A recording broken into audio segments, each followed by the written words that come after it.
నియోజకవర్గానికి ఖర్చు పెట్టించుకోవాలని చూస్తున్నట్టుంది.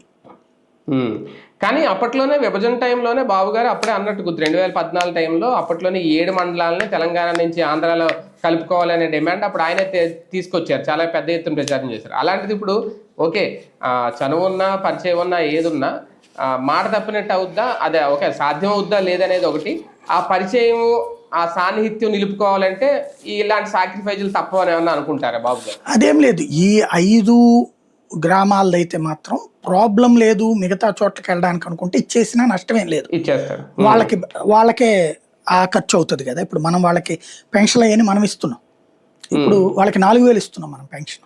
అంటే కలపడం వల్ల పోలవరం ప్రాజెక్ట్కి వచ్చే ఇబ్బంది ఏమి ఉండదా సార్? అదే అది ఉంటే చెప్పుండేవాళ్ళు కదా, మేబీ ఉండకపోవచ్చు. అంటే వాస్తవంగా మనకి 7 మండలాలకి ఏం పోలవరం ప్రాబ్లం లేదు. ఆ రోజున ఎందుకు పెట్టారంటే అది సోము వీర్రాజు గారు రైట్ చేశారు ఆ పాయింట్. సోము వీర్రాజు గారు వెంకయ్యనాయుడు గారితో చెప్తే, వీళ్ళిద్దరూ చంద్రబాబు గారితో చెప్తే, వీళ్ళ ముగ్గురు కలిసిపోయి మోడీ గారిని అడిగారు. అప్పుడు మోడీ గారు రేపు ప్రమాణ స్వీకారం అనగా ముందు రోజున ఈ నిర్ణయం తీసుకున్నారు. ఎందుకు? రాష్ట్ర విభజన జరిగిపోతుంది. విభజన జరిగిపోతే పోలవరం ముంపుకి సంబంధించినటువంటి గ్రామాలది తెలంగాణ ప్రభుత్వ పర్మిషన్ తీసుకోవాల్సి వస్తుంది.